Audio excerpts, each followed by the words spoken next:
Hey guys, I'm Dave and welcome to the Trull Gallery. Today, we're going to check out the new laser level from Cigman.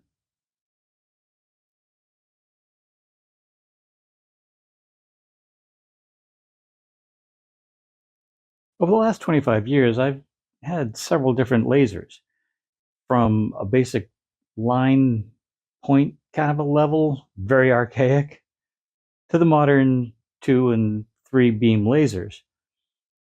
Well, the folks at Cigman reached out with their new laser, which has more beams, and I'm always interested in seeing what's the latest and greatest, so what do you say we check this thing out and see what it does? All good tool reviews should start with an unboxing. And the first thing in the box is, well, another box. Actually, it's a hard-shell carrying case. Once we open the case, we've got an owner's manual, an anti-drop lanyard, a lifting base,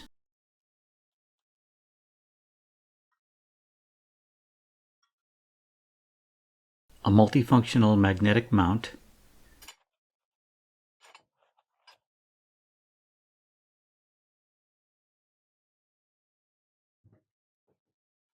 a 1/4 inch to 5/8 inch nut, 2 rechargeable lithium-ion batteries, a metal plate,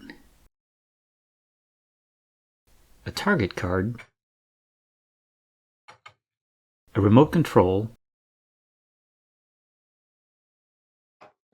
a charging cable,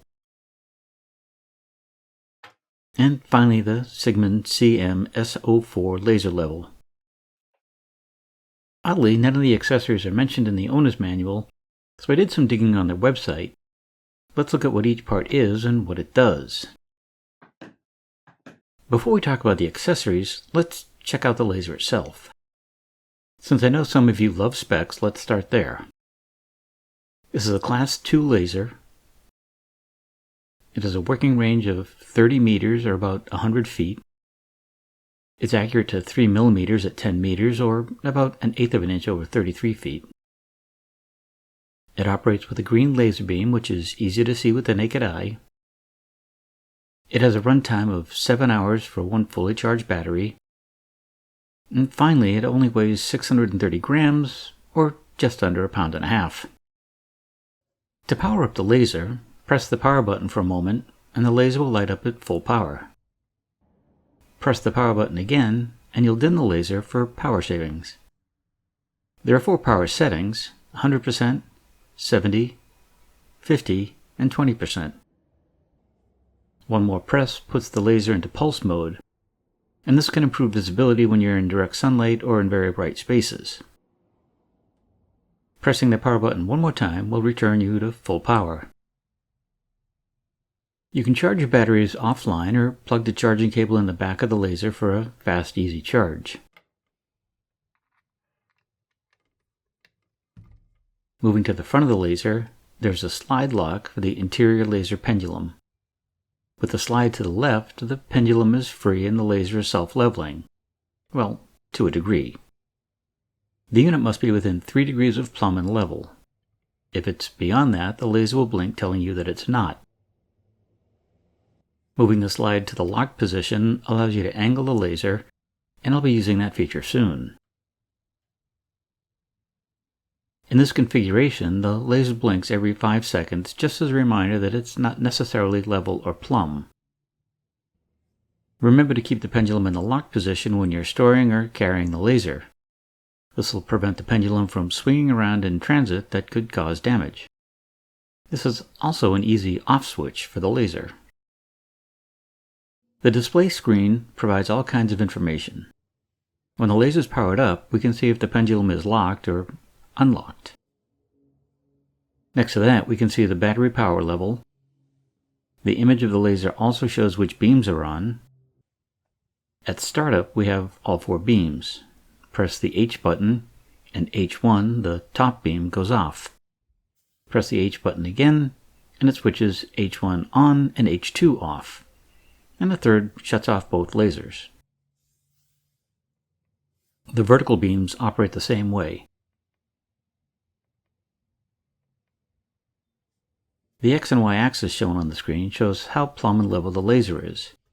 That comes in very handy when you're trying to lay out a known angle on site. Okay, let's get back to the accessories. The hard plastic case seems durable and has solid latches to keep things shut. The firm foam insert keeps everything in place, and the soft eggshell foam in the top helps too. The owner's manual is pretty basic, but it is in 6 languages and does cover the operation of the laser well. There's an anti-drop lanyard that attaches to the body of the laser. This can be clipped to a tripod or a laser post and can prevent the laser from hitting the floor if something bad were to happen, like, well, gravity. I'm not sure I'll use it, but it's a nice option, especially if you have people working with you that don't always take care of your equipment. Next is the lifting base, and this is one of the things that I'm most excited about. You can set the laser on top of the base, and it has about 3 inches of adjustability. I've been using tripods for a while, and one problem is at its lowest level, the bottom beam is still 23 inches off the floor. About a year ago, I picked up a telescoping laser pole for more flexibility. And while this gets me closer, the bottom beam is still about 4.5 inches off the floor. With a lifting base, I can close that gap to as low as 2.5 inches and adjust up from there. The multifunctional magnetic mount has a 1/4-20 thread post to mount the laser on. But more importantly, this thing has so much adjustability. The base can be micro-adjusted in elevation and locked in place. The mount also has adjustment knobs to move it from front to back,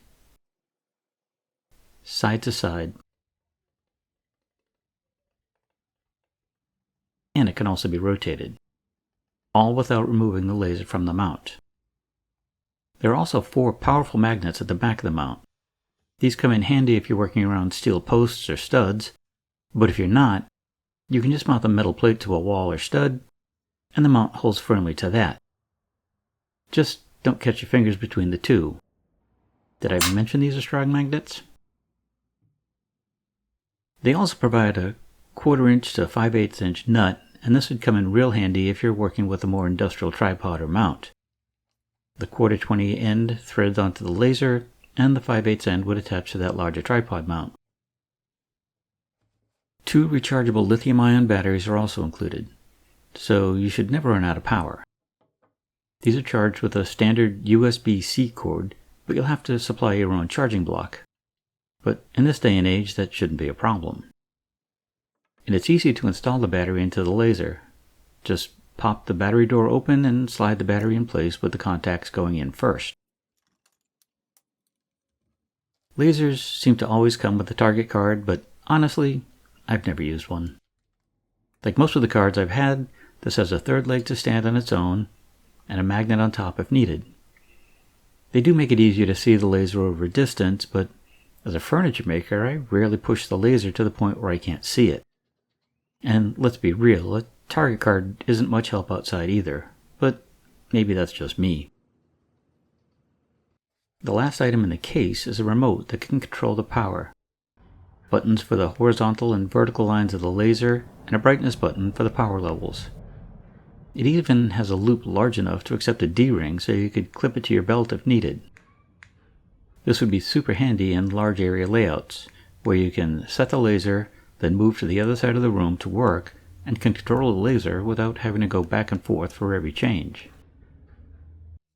Another option is an app that can be downloaded from the Apple Store or Google Play Store that allows you to control the beam and the light levels, as well as showing you the lock status and the X and Y angles. Because, let's face it, who's ever without their phone these days? Enough theory, let's put this thing to work. I had a project that was perfect for the laser, installing additional chair rail and some decorative trim in a client's home. The horizontal line was set at the height of the existing chair rail, and I could add the additional rail around the room knowing it would all be at the same height. Using a vertical and horizontal line at the same time was helpful when I was adding the decorative trim work. Again, the horizontal line was set at the top of the existing frames, and my vertical line was set for a 4-inch offset. With my pieces cut to length and their ends mitered, the left and top could be set in place plumb and level before adding the other two sides. If you'd like to learn more about installing decorative trim like this, I've got 2 videos that explain my process, and I'll add the links to them below. I was asked to add more of this trim up the stairs, and the laser came in handy here as well. For the chair rail, I measured for the height of the rail at the top and the bottom, and then basically connected the dots with the laser by locking the pendulum. This also gave me the angle, and when I came back to install the frames, I could tilt the laser until I matched that angle from below and know that the lines would be parallel. It's hard to see on camera, but the line was clearly visible all the way up the wall. The project at the end of this video could have easily been done with just a level, but lasers make things so much easier. You just set your plumb or level line and just start working your way around the room. And while the Cigman Level is pretty cool on its own, the accessories take this tool to a whole new level. No pun intended. And I can remember back when lasers were first introduced to the market, they were bulky, expensive, and used a ton of batteries. So to get all of this for around $200 is a pretty good deal. And I'll leave a link below if you want to grab one of these lasers for yourself. I'd love to hear your thoughts on this video. Do you use a laser? If so, what kind? And which one of the accessories for this guy do you think is the coolest? If you enjoyed this video, maybe give us a thumbs up and share it with friends. And if you haven't already, maybe it's time to hit that subscribe button and a little bell so you get notified every time I put out a new video. As usual, I don't have a clue what's coming up next, but it should be something interesting.